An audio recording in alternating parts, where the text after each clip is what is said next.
Hello there. This is, maybe you've heard this before. My name's John Forster, and these are videos that I do once a day, and then I talk about whatever is going on that I feel like talking about on that day. So, some of it's letting go, some of it's dealing with the pain, some of it's lying to yourself, some of it's lying to people around you, some of it's being honest with yourself, some of it's a little bit of everything. And I've been doing this for about a year and talking about change and growth and realizing that everybody is capable of changing themselves. And people don't want to. Some people don't want to admit that they have trauma. Some people don't want to admit that they're in a shitty relationship. Some people don't want to admit that they're miserable. Some people don't want to admit that they're unhappy. Some people don't want to admit anything. They don't, and you don't have to. You never have to admit that you are unhappy. You never have to admit that you can change your life. You don't, and it won't change, and you'll be miserable, and that's okay. It's all right to be upset and unhappy. It's okay to stay and be angry all the time. That's okay. It's an okay thing to do that. It's okay to acknowledge that you are not broken. And it's also okay to acknowledge that you are powerless and that you are a remarkable, imperfect, beautiful human being. And it's okay to tell yourself that, and it's okay to tell people around you that you're beautiful. It's okay to say those things to people. Hey, have a beautiful day. Hey, put out some fucking joy into the world. Hey, there might be some swearing in these videos as I just drop an F-bomb, because I use F-bombs a lot. But I think that we, as people, try to have everyone else's experiences before we have our own. We try to have an experience for everyone. We try to take care of everyone else because that's what we were raised to do. We were always raised to try to take care of someone else because that's what we were taught. We were taught that if my dad's upset, I better make him happy. I better do my best to make him happy. And so subconsciously, we're still trying to make people happy. Or my mom, nothing is ever good enough for my mom, so I'll try harder. Nothing is ever good enough for my dad because my dad's miserable or my mom's miserable. And that's the problem, that we don't realize these things. We don't look at these things and say, wow, our parents were really miserable with each other and they couldn't be honest with themselves. So then we try to keep going through life and we try to make people happy. Because then we can just be like, well, I tried. I'm trying to do this. I want this. Because what you want inside of your brain is not always what you have. And your brain gets trauma bonded and you get stuck in a situation where you are being abused and you think that you're the problem, even though the person that's abusing you is the problem. And that's about them, not you. That's the biggest thing I can say to you, is that's about them. That's about someone else, and you are trying to justify and make good on all of your stuff because you don't want to acknowledge that you're flawed. You are perfectly imperfect. And that is the difficult situation to realize, because we have to go through life and try to be on for everybody. And we spend our entire lives having breakdowns and being upset and being miserable and being angry and being unhappy and being all of these things because that's what we were shown by scared little children. And we are just scared little children because we don't know what's going to happen. We don't know the outcome. And we're trying to figure out the outcome. And it's incredibly difficult to figure out the outcome.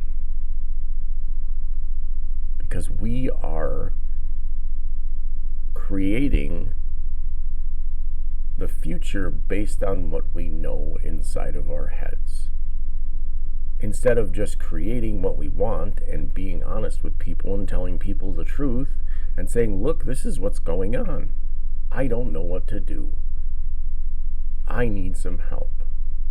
I'm incredibly scared for this person, and I keep talking to them, hoping that they will realize that they are better. But then the reality of the situation is that person is never going to realize that you can't help them.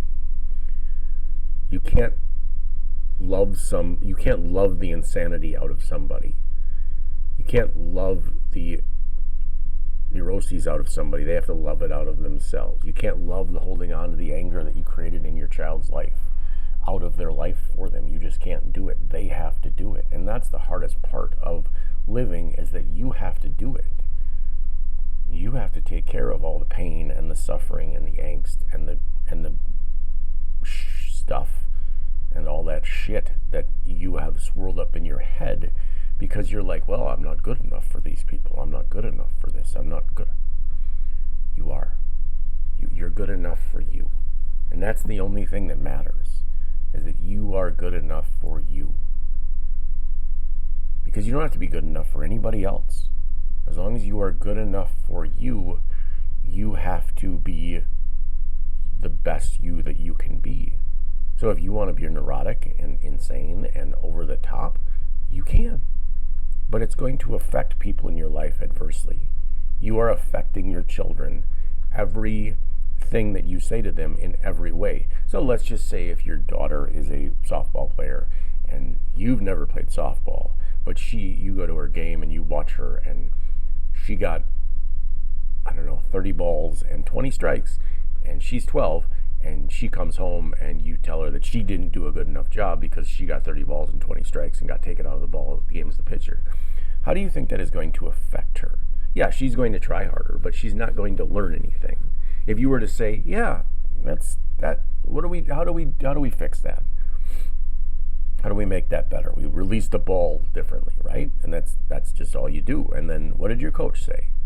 I'm very proud of you. You did a wonderful job today. Because we don't need to be our children's critics all the time. We're our children's worst critics, and we think that we are helping them, and we are not helping them at all. We are making it worse for them by being condescending and prickish and just an asshole. We are not helping our children.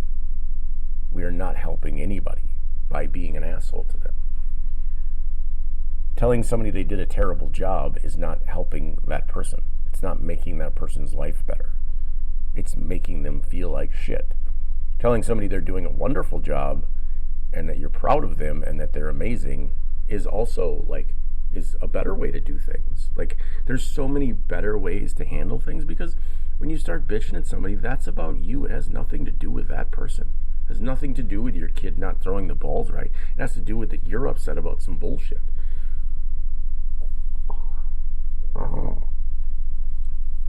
You're upset about work, or the way your mom treated you when you were 12, or you're upset about the way your dad treated you when you were 12, or you're upset that your daughter's not the greatest softball player ever.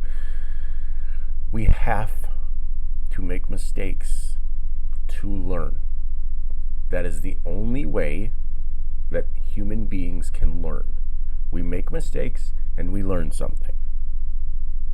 We make mistakes and we continue to make mistakes. And we will learn those things. We will learn stuff from the mistakes. We don't ever learn by somebody screaming at us. We don't ever learn by somebody being angry at us. We don't ever learn by somebody belittling us. We don't ever learn anything by saying, well, that person could have done a better job. Well, how about you tell them what they did wrong? Hey, you're doing great. Maybe they're nervous. Maybe they got bad news. Maybe their parents are getting a divorce. There's a million things that could be going on in somebody's life. Instead of saying, wow, you sucked ass out there today, maybe you say, hey, is there anything I can help you with? You want to come take some shots? Or whatever it is. You want to come help me pitch this ball? You want to come help me go out and play some soccer? You want to help? There's no point in belittling someone who is not doing as good as you think they should. Because one, you don't even know how good they can do. And two, you don't even know what their best is. And you don't know what they're going through. Maybe they got some really tragic news that day. Maybe they're having a really hard time at school because their friend is suicidal. Or maybe, like, there's so much stuff going on in people's lives that we don't cut them any slack. We don't cut people any slack. We got to be on. It's got to be perfect. It doesn't. Life is so imperfect that it's not even funny. So imperfect. And there's so much suffering, but there's so much beauty. There's so much beauty in the world. You just have to look for it. Look for the beauty. Sunset. A walk with a friend. Any of those things are amazing. And you just have to find the joy. And there it is. Look for the joy, and you will find it. Look for the ugly, and you will find it. Thank you so much. This is me signing off for the day. Have a beautiful day. Thank you for tuning in. Comment, subscribe, like, all that jazz stuff that people do on this channel. You got any ideas for videos, or you need anything, you want me to talk about something else? Thank you. Have a beautiful day.